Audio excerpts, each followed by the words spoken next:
Okay, I know I'm on the domain of the inverse, and I've got to sketch these again real quick because it was from my last video. So let me sketch real quick this guy. It's going something like that. That's the original. And then the inverse is going from here, 2, 0 becomes 0, 2, 3, 1 becomes 1, 3. So this is, I'm going to do the inverse in red. Okay, so far we had the domain was x was greater than or equal to 2, and the range was y is greater than or equal to 0, and your inverse was y equals x squared plus 2, as long as x was greater than or equal to 0, because you don't want the other side of your parabola over here. Let's talk about the domain of the inverse. Now this is my inverse function. The domain is when you're shooting this way.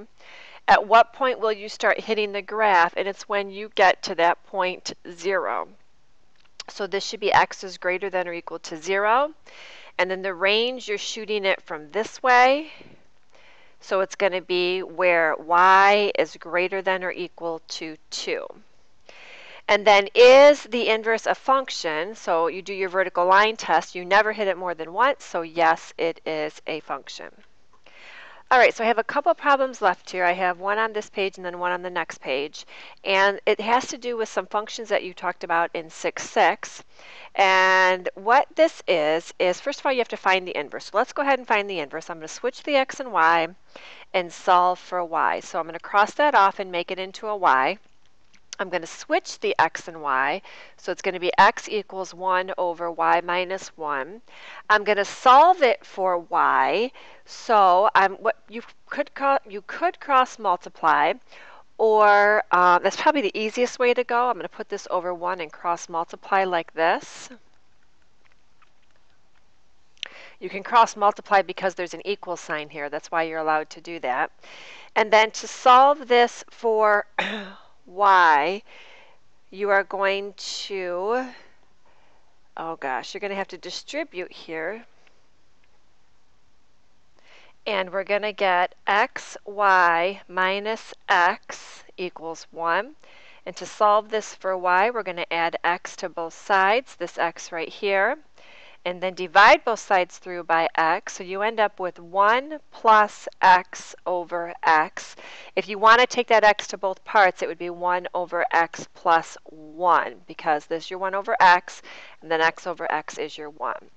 Now let's take a look at this down here. This is what you need to find. Now, remember that this open circle means that's a composite function. It means you're going to take the 1 and put it into the inverse first, get out an answer, and then put that into the original function. So let's take the 1 and put it into the inverse function.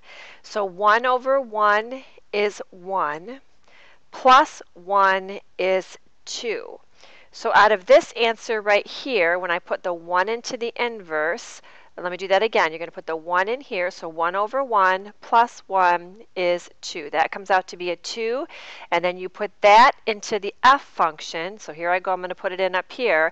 2 minus 1 is 1, and 1 over 1, the final answer is 1.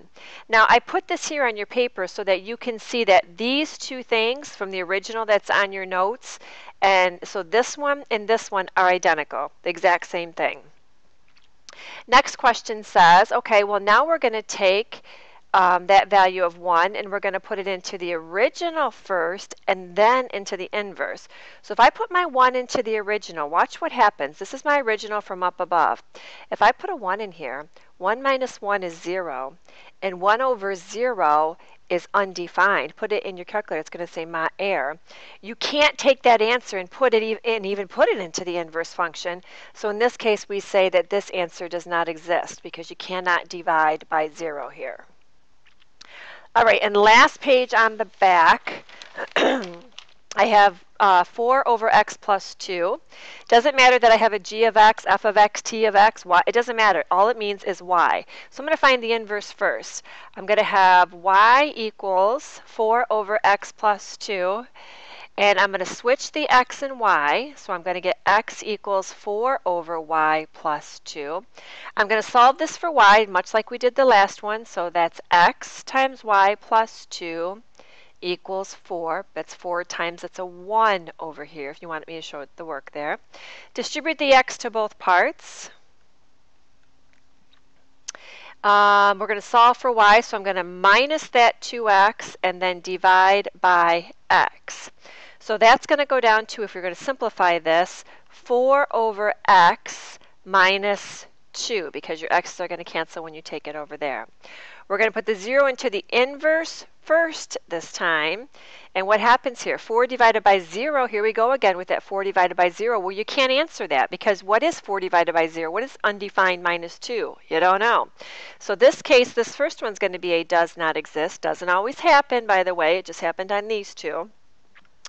And then the next one, I'm going to put my 0 into the original first, which is 4 over x plus 2. So you take the 0, you put it into the original. 0 plus 2 is 2. 4 divided by 2 is 2. And then we're going to put that into the inverse. So the inverse is 4 over x minus 2. So put the 2 in here. 4 divided by 2 is 2. 2 minus 2 is 0 as your final answer for this one.